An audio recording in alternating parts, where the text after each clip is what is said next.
నమస్కారం. RVR TV సమర్పిస్తున్న mass ఫలాల కార్యక్రమానికి స్వాగతం.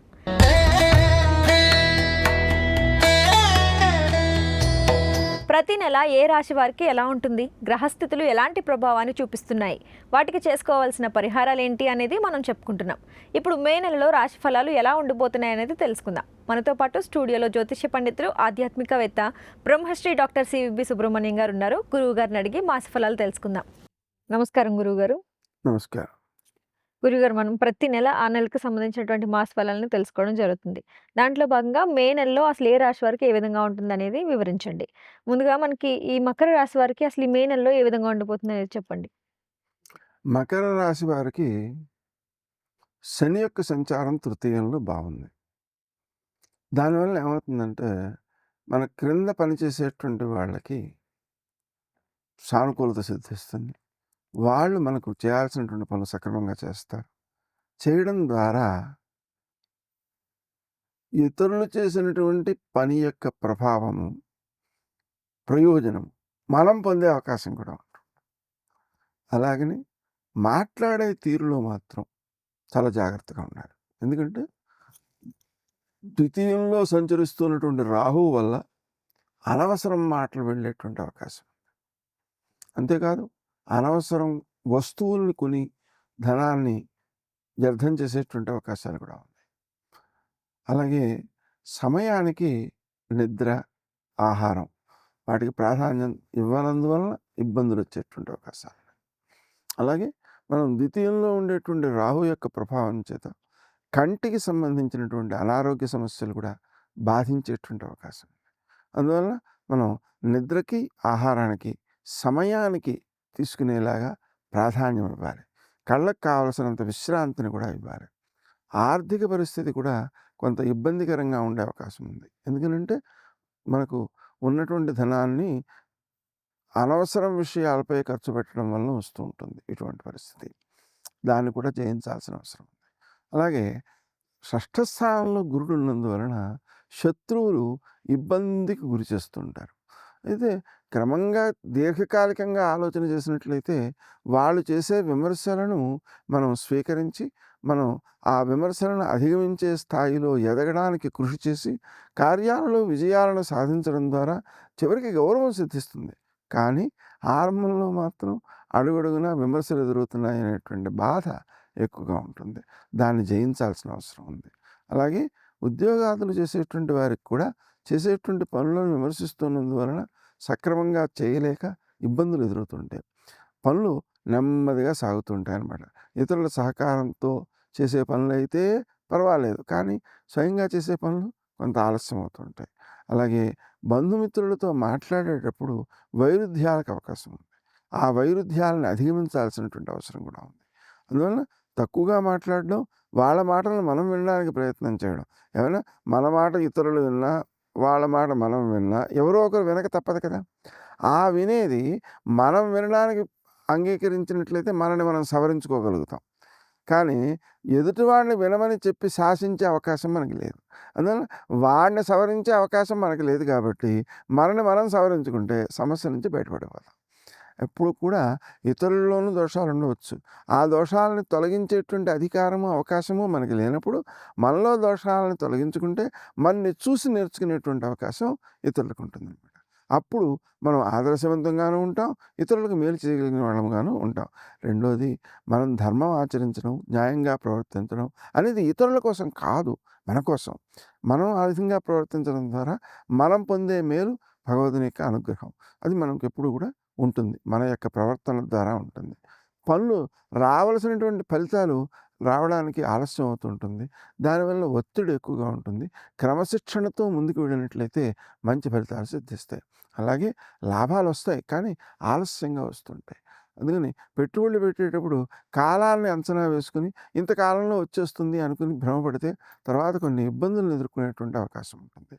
అలాగే మనం ఈ ఇతరత్రా ప్రయత్నాలకి లాభాలని పెంచుకోవడం కోసం చేసేటువంటి ప్రయత్నాల కోసం వెళ్లకుండా స్థిరంగా ఉండేటువంటి ఆదాయానికి మాత్రమే ప్రాధాన్యం ఇచ్చి దానికి తగినట్లుగానే ఖర్చులను తగ్గించుకుంటున్నట్లయితే, అవసరమైనవి మాత్రమే చేస్తూ ఉన్నట్లయితే దానివలన మేలు కలుగుతుంది. Ayurveda discovered Medhya herbs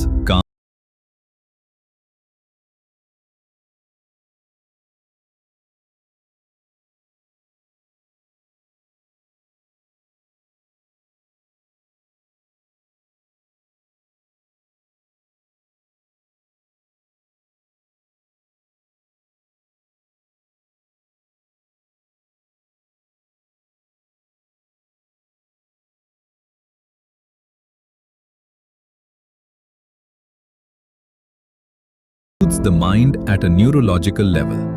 Because constant stress and racing thoughts disturb your peace and calm. Don't manage anxiety. Experience inner peace. Live life fullest with relief. మాట్లాడేటప్పుడు అపార్థాలు వచ్చే అవకాశం ఉంది కాబట్టి మనం ఓర్పుతో ఉండడం, ఎదుటి వాళ్ళని మాట్లాడనివ్వడం, వాళ్ళు దుష్టంగా మాట్లాడినా సరే ఓర్పుతో సహించడం మొదలైన వాటి ద్వారా మన యొక్క పురోగతి వృద్ధి చెందుతుంది. అలాగే సూర్యోదయానికి ముందే చక్కగా గణపతి స్తోత్రాన్ని, గణపతి సహస్రనామ స్తోత్రాన్ని వినడం, క్షిప్రప్రసాదనాయ గణపతయే నమః అనేటువంటి మంత్రాలను జపించుకోవడం మొదలైన వాటి ద్వారా మనం సాధించాల్సినటువంటి విజయాలను సాధించగలుగుతాం, విఘ్నాలని తొలగించుకోగలుగుతాం. అలాగే మనం ద్వితీయ స్థానం అనేటువంటిది కుటుంబ స్థానం కావడం వల్ల అక్కడ రాహు ఉన్నందువల్ల బాధ్యతలు అయితే పెరుగుతాయి. వాటిని సక్రమంగా పూర్తి చేయడం కోసం అధికంగా శ్రమ పడాల్సి వస్తుంటుంది. అలాగే సమయాన్ని వెచ్చించేటప్పుడు విశ్రాంతికి అలాగే పనికి కూడా సమంగా విభజన చేసుకోవాలి. దేనికి ఎంత అవసరమో అంత ఇస్తూ ఉండాలి. విశ్రాంతి అనేటువంటిది లేనప్పుడు భౌతిక జీవనంలో చాలా పనులు కుంటుపడేటువంటి అవకాశం ఉంది, పొరపాట్లు జరిగే అవకాశం ఉంది. ఒకరికి విశ్రాంతి తక్కువగా ఉండి పిల్లవాడు రాత్రంతా కూడా చదువుతూనో లేకపోతే ల్యాప్టాప్ చూస్తూనో లేకపోతే ఫోన్ చూస్తూనో కాలక్షేపం చేయడం మొదలైన వాటి వల్ల ఉదయకాలం ఆ కారు అది నడపడానికి నడిపే టైంలో నిద్ర రావడం, దానివల్ల ప్రమాదాలకు లోను కావడం లాంటివి ఎన్నో ఉదాహరణలు ఉన్నాయి. అందుకని నిద్రకి ప్రాధాన్యం ఎక్కువ ఇవ్వాలి. అప్పుడు మాత్రమే శరీరంలో ఉండేటువంటి అవయవాల్లో సామాన్యంగా మోకాళ్ళు మొదలైనటువంటి వాటికి నొప్పులు ఉండే అవకాశం ఉంది. అందుకని నడకకు ప్రాధాన్యం ఇవ్వాలి. అలాగే నడుము మొదలైనటువంటివి ఇబ్బంది పెట్టే అవకాశం ఉంది. దానివల్ల ఫిజియోథెరపీ లేదా ఆసనాలు మొదలైనటువంటి వాటికి ప్రాధాన్యం ఇవ్వాలి. ఆ మొత్తంపై ఆరోగ్యానికి వ్యక్తులు ఏం చేయాలంటే వ్యాయామ ప్రాణాయామాలకి ప్రాధాన్యం ఎక్కువ ఇవ్వాలి.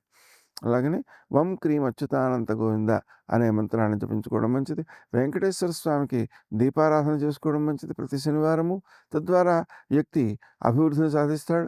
ఆయన సంకట మోచనుడు, అంటే సంకటహరణ వెంకటరమణ, కష్టాలను అధిగమించడానికి ఆయన బాగా పనిచేస్తాడు. అందువలన ఆ వెంకటేశ్వర స్వామికి దీపారాధన చేస్తూ ఒక పూట భోజనం చేయడం మొదలైన వాటి ద్వారా గ్రహదోషాలను మనం అధిగమించేటువంటి అవకాశం ఉంది. అలాగనే ప్రతి శనివారము శివునకు ఒక 1/2 కేజీ నువ్వులతో పూజ చేసి, కేజీంపావు నువ్వుల నూనెతో అభిషేకం చేసి, ఆ నువ్వుల నూనెలో పసుపు కలిపి ఆవులకు ఒళ్ళంతా రాయడం, అలాగనే ఆ నువ్వులు బెల్లం కలిపి ఆహారంగా పశువులకు అందించడం, ఆవులకు అందించడం చాలా మంచిది. అయితే ఈ ఆవులకు అందించేటప్పుడు అవి ఖచ్చితంగా గర్భవతులు కాకుండా చూడాలి. గర్భవతులైన వాటికి పెట్టకూడదు. గర్భవతులైన వాటికి నువ్వులు పెడితే గర్భానికి దోషం సంభవించే అవకాశం ఉందన్నమాట. అందుకని ఆ జాగ్రత్తలు తీసుకోవాలి. అలాగే నువ్వుల నూనెను గుళ్ళల్లో దీపానికి ఇవ్వచ్చు, అది చాలా మేలు చేస్తుంది. అలాగే క్రమశిక్షణతో జీవించడం చాలా అవసరం. అలాగే సాయంకాలం 6 నుంచి 7 వరకు అరుణాచల శివ అనే మంత్రాన్ని జపించుకోవాలి. ఆ 7 నుంచి 8 వరకు సుమంతో సుమంతో శ్రీ కార్తవీర్యాయ నమః అనే మంత్రాన్ని జపించుకోవాలి. ఉదయకాలం మాత్రం ఆ శివునికి పూజ చేయడం మొదలైనవి చేయాలి. దాని ద్వారా దోషాలను మనం అధిగమించడంతో పాటు శక్తిని కూడా మనం పెంపొందించుకోగలుగుతాం. గురుగారు, వీళ్ళు ఎలాంటి పరిహారాలు చేసుకుంటే ఈ రాశి వాళ్ళకి బాగుంటుంది? అతి ముఖ్యంగా శ్రీ దుర్గాయ నమః అనే మంత్రాన్ని జపించుకోవడం ద్వారా వాక్కు నియంత్రణలో ఉంటుంది. అలాగని శ్రీదత్త శరణం మమ అనే మంత్రాన్ని జపించుకోవడం ద్వారా శత్రువుల నుంచి ఇబ్బందులు తగ్గుతాయి.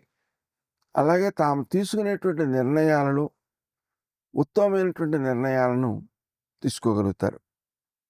అదేవిధంగా ఆలోచన సక్రమంగా పనిచేయడం కోసం శ్రీరామ రామ రామ అనే మంత్రాన్ని జపించుకోవడం మంచిది.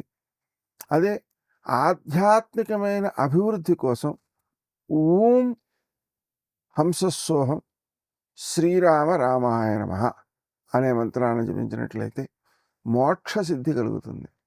ఈ విధంగా మనం ఒక్కొక్క కార్యాలను సాధించుకోవడం కోసం ఒక్కొక్క విధానంలో ప్రవర్తించాల్సిన అవసరం ఉంటుంది. మన శ్రమ, కాలము, ధనము వ్యర్థం కాకుండా ఉండడం కోసం సాయంకాలం 7 నుంచి 8 వరకు సుమంతో సుమంతో శ్రీ కార్తవీర్యార్జునాయ నమః అనే మంత్రం జపించుకోవడం మంచి చేస్తుంది. గురుగారు, మకర రాశికి సంబంధించి చాలా చక్కటి విషయాల్ని మా అందరి కోసం వివరించినందుకు ధన్యవాదాలు. చూసారుగా, మీ రాశిని బట్టి చేసుకోవాల్సిన పరిహారాలు ఏంటి అనేది గురువుగారు చాలా చక్కగా వివరించారు. మీరు కూడా గురువుగారిని ఏదైనా అడగాలి అని అనుకుంటే కమెంట్ బాక్స్లో కమెంట్ చేయండి. అలాగే మన ఆర్వీఆర్ టీవీని లైక్ చేయండి, షేర్ చేయండి, సబ్స్క్రైబ్ చేసుకోండి. నమస్కారం.